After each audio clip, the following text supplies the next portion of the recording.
to Love. Hold on one sec. Welcome to Love Shouldn't Hurt. I'm Hillary Platt, and on this show, we discuss topics related to domestic abuse. I work for Jewish Family and Children's Service, and I coordinate Project Sarah, which is their domestic abuse division, Stop Abusive Relationships at Home, as well as other things such as volunteer for the Camden County Domestic Violence Response Teams. And I am thrilled to have Mary Petro here from Providence House in Burlington County and Ocean counties, and she is here as our guest. So let's start out by asking you, Mary, what is Providence House? Well, Providence House is the domestic violence services, the lead agencies in both Ocean and Burlington counties, which provides the emergency safe house for victims of domestic abuse, as well as comprehensive outreach services and services specifically for children. So when you say a safe house, what is that? Is it like somebody's house that they go to? Is it a shelter? What is a safe house? It's actually a shelter. We can house up to 27 individuals at any one time, and they can stay for 30 to 60 days. That's the nature of an emergency safe house, to meet the need of the imminent danger that the person might be in, and give them a time to create safety plans that will work for them for where they're going to relocate to. I'm so glad you said that, because my next question is, how do you take precautions to make the safe house safe? The safe house is in a non-disclosed location, so it's not publicly known where it's at. And we have security systems, of course, in place. And so we are also staffed 24 hours a day with trained staff, now volunteers, who are responsible for the case management and the running of the house, as well as the safety and security of the building. So I can imagine, especially with the weather getting a little colder, that you must be pretty filled. Yes, we do see ebbs and flows and people coming to seek out assistance, but there's no one particular time of year when people come forward more so than others for help. It's domestic violence happens year round, and so people come for help year round. So what happens if somebody calls and you can't accommodate them because you're full? We have an agreement with all the other domestic violence programs in the state of New Jersey. We all belong to the New Jersey Coalition for Battered Women. And what we do is we will call each other and advocate for space if there's open space. We are very fortunate with Providence House that we have a sister shelter in Ocean County. So if Burlington County is full, we can call Ocean and vice versa. Yeah, I didn't know that until you wrote me about some of your information. I don't even know where Ocean County is. Yeah, we're on the Jersey Shore. Okay. So yeah, Seaside Heights, all that area. Actually, Burlington County is the largest geographic county in New Jersey, and Ocean is the second largest. So we go from the Delaware River to the Atlantic Ocean. Wow. And how old, you mentioned adults and children. How old are the children allowed to be to stay there and consider children? 17 is typically the age. We have certainly had 18-year-old female children who were maybe a senior in high school. We certainly would allow them to come in with their mother. And not every domestic violence program is comfortable with teenage boys, but we most certainly are. So we allow teenage boys up to 17 to stay in our building. Wow. I didn't know that, because I know that the Camden County shelters only have teenage boys up to 15, I believe. That's amazing, because I have had clients call me not willing to separate from their sons, understandably, or shelters have it where there's a different configuration and the kids aren't allowed to really be with the parents, and sometimes that's upsetting to the clients also. I don't know, do you know that we recently had a very generous philanthropist in the area donate a one-bedroom apartment to us as a safe house? Yes, so so it's really great. We hope to work with Providence House and other shelters, and just if maybe you need an open bed and you have somebody that is going to be out in 2 weeks, you know, that we could do a transition, or one of our residents happened to be a man, because I don't know of any DV shelters for men. So we're trying to fill that little niche, or if somebody has a son that's older than 15. But I didn't know. So I learn something new every day. Yeah, our safe houses were designed specifically. We created teen rooms, which are away from the common areas where maybe the women and the younger children might be sleeping. The sleeping quarters are a little removed, but they're certainly with their family. You know, if they're more comfortable staying with a friend or something like that, we'll work through all those details. But if they really want to stay with the parent, or the parent really wants them to stay with them, they'll do that. And we do help male victims of domestic violence. We have several. And what we'll do in that case is that we we, as part of Catholic Charities, will pay to put them in a motel if we're not able to place them somewhere else. And then they receive all the exact same services that everybody else receives. Got it. That's amazing that you have that funding afforded to you. And just, so our audience knows also, as Mary said, that they do have several male victims, that the more we talk about domestic abuse, the more we educate the public, and the more it's not a bad word and something that exhibits shame or secrecy, the more people will come forward. And there's lots of men that are being abused, whether they're in same-sex relationships or have female partners. And there's also all forms of abuse. It's physical, it's emotional, it's financial. Yeah, and what we also see, which some people don't often think about, is older male victims. What happens is as couples age, sometimes their adult children become abusive. And so that's still domestic violence if the adult children are being abusive to the parents. So sometimes we will see both mother and father who are being, abused by their adult child. Well, that's, that can be really confusing. So would you mind clarifying and explaining just a little bit about what constitutes under the domestic violence law, a domestic violence relationship?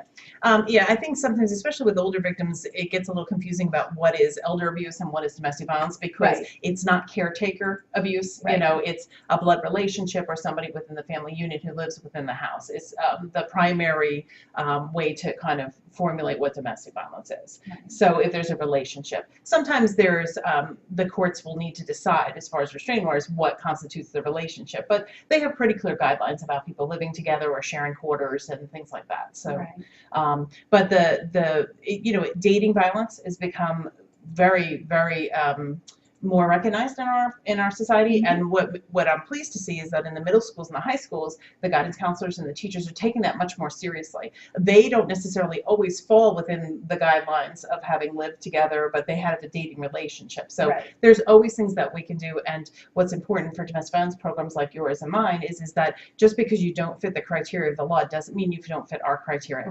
And that's really, really important. You should always reach out to the hotlines, which are confidential and 24 hours, 7 days a week, staffed by staff people who are very well trained, who can help them navigate all that, because just because you don't fit someone's criteria doesn't mean you don't fit ours. That's great. Even like financial criteria, because I will have clients that are financially abused and they might live in a $400,000 home. And so they say, well, if I call, I'm not going to fit the criteria, but you're very mindful that they're in a domestic abuse relationship and you're not going to take their household income into consideration, which I just have to preface by saying, if we talk about clients on this show, we're talking about clients and concepts in a whole, and really conglomeration of different stories that we hear. So it's not one specific person. We keep everyone's privacy. We strongly, support everyone's anonymity. So. Absolutely. And you talk about finances too. It's very important that domestic violence programs don't charge fees for their services.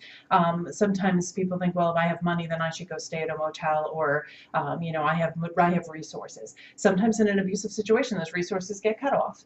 And it's really not about if you can afford to go to a motel. It's, are you safe at a motel?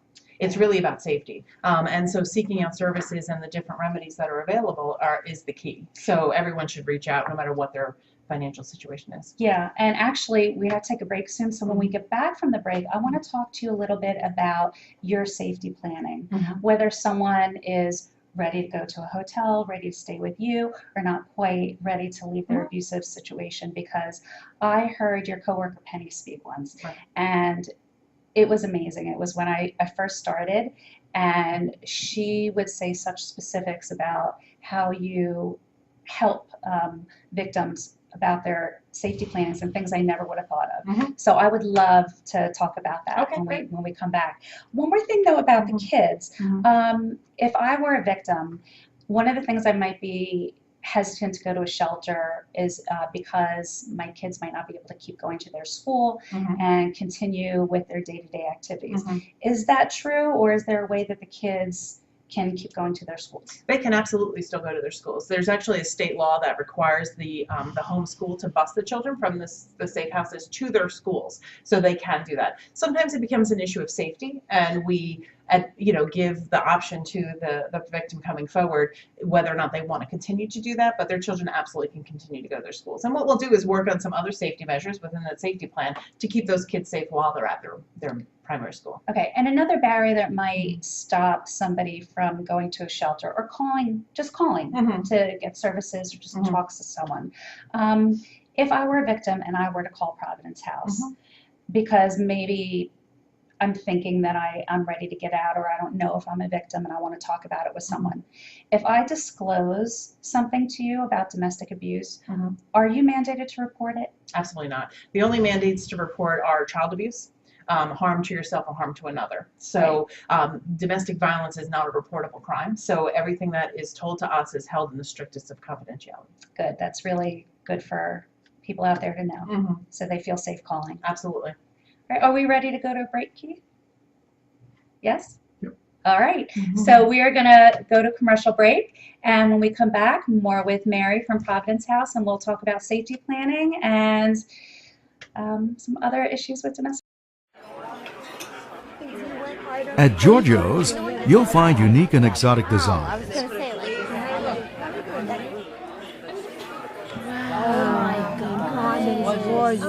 That is spectacular. Beautiful. Wow, that is gorgeous. That is gorgeous. That's got to be from Giorgio's. That's got to be from Giorgio's. He only shops at Giorgio's. Visit us today in the Freehold Raceway Mall. If you're just starting out or your family is growing, your most precious memories are made with family and friends in your home. Seventh Level Mortgage, our region's premier mortgage company. We're rolling up our sleeves, giving your situation personal analysis, helping you get your dream home. Whether you've been turned down for a loan or just want to refinance, Seventh Level Mortgage can make all the difference. An award-winning veteran-owned business. Log on now to Seventh Level Mortgage. That's 7thlbl.com.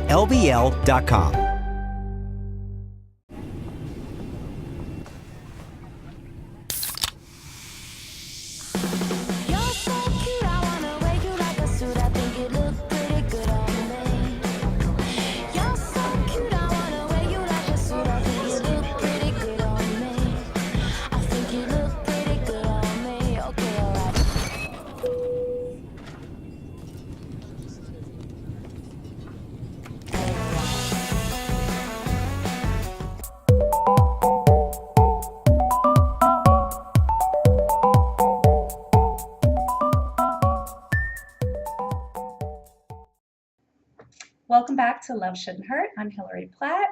My guest is Mary Petro with Providence House, and we're talking, among other things, about domestic violence pertaining to shelters and services in the area. And I wanted to ask Mary to go into a little bit of detail about how you handle safety planning with victims that either call or are already at your shelter, and just make sure everyone is safe. Sure. It's an important topic because safety planning is individualized to the person based on what they're telling us. And so there's certain steps that we can advise them, and I'm not going to go into tremendous detail about those because we want each person to have a safety plan that's secure for them. Right. But there's certainly different things that they can do, places in the house that become the most safe during an argument, as it's escalating during the violence, where their children should go and what their children should do during escalations of violence, Right. Papers that they should make sure they should take. And actually some of the most interesting work that we've been doing more lately is technology. Right. It's I was gonna ask you about that. the cell phones, the tracking, Yeah. the apps that can be put on people's phone without their knowledge, Right. All kinds of like rerouting their emails. And so we talk to them about all those things. And we can do safety planning with somebody who's away from their abusive partner. We do safety planning with people who are still living with the abusive Right. person. And I think that that's important too. Some people feel that they have to leave the abusive person in order to get services from domestic violence programs, and that's absolutely not true. The vast majority of our people are still living Right. with the abusive person. Right. And safety planning can change depending on what the dynamic is that's happening in the relationship. And it's interesting that you mentioned stalking. Mm-hmm. I'll tell our audience in a little bit about the details, but we're going to have Nicole Brown Simpson's younger sister, Tanya, Mhm. speak at the JCC at the end of the month on the 28th. And when I was talking to Tanya, she was mentioning that OJ stalked her sister. Mhm. And back then, they didn't really put any credence to it. Right. They didn't really have any laws or any name for it. Mhm. And even in the recent years, when women will go to a police station and say, he's stalking me, he knows where I am, I can't tell why, maybe there's something in my car, Right. the police will kind of poo-poo it and think Mhm. that maybe the woman was crazy. Mhm. Now, you Not so take much, that yeah. seriously. Mhm. Yeah, I mean, I truly believe that it did happen back then, but it Mhm. is so much more common now, Right. and it's so easy for anybody to do it that unfortunately it's a big problem. And unfortunately, our police, a lot of times their hands are tied because so many of these apps are not illegal yet. Mhm. A police officer was telling me that they have, something on there saying it's for use as a toy or as a Yeah. game, Right. and that kind of admonishes them from any Right. Yeah, kind of like a voice changer years ago. It was like just a toy device, you know, Right. if somebody called and used one, like that. But we know that many of those items can be misused. Even the nanny cams were being sent home with children after visitation, and the victim was being filmed and recorded by the abusive person without their knowledge. Right. Right. So Mhm. so that's interesting. And just so you know, if you don't feel comfortable calling and talking to anybody, and you have a safe, secure place to maybe investigate it online, whether it be on your phone, at a friend's house, at a computer at a library, you can go and you can just Google how can I keep my phone safe, digital stalking, and it will go through different ways that you can maybe keep your phone safe or walk into a police station and the police will help you with that also. Also, before we get off, I know I'm talking a lot about the kids, but it's because you do so much for the kids. And we all know that domestic violence does not just affect the victim. The children are also the victims. Not just the children, the whole family can be a victim. Absolutely. You have an amazing program called PALS, Yes, we do. which we refer a lot of our clients who have children who've witnessed domestic abuse to. And I want to know if you could tell us a little bit about it. Sure. PALS stands for Peace, a Learned Solution. And we feel very strongly, because of the generational nature of domestic violence, that you have to teach children the more peaceful resolution to the violence that they're witnessing so that we don't continue it into our next generation. Right. And so what PALS does is it uses creative arts modalities to work with children. So we do art therapy, music, dance, sand trays, different kinds of play therapies, because from children ages 3 to 12 specifically, and then we also work with teenagers up to 17. And that's fairly new. I was excited to hear about that. And it's a 3-year-old is going to have a lot of trouble telling you what they witnessed or what they endured. However, they can draw, how they're feeling, and we can help them process those feelings and move forward. And it's in a group, right? Individual and group, they get both. So I can imagine that they just must also get a lot out of being with other kids, validating their feelings, knowing that they're not alone. Absolutely. Some of the older kids, that's the main thing that they say to us, that they thought they were the only one. They were ashamed, they were embarrassed. It's not something they would tell their friends. Right. But within this group, they're safe, right? And then they can talk about what they witnessed and why it's wrong. When you grow up watching that, you don't necessarily have any sense that that's not normal, right? And so when you're hearing from other people that's not normal, then you feel very isolated that something is wrong with you in particular.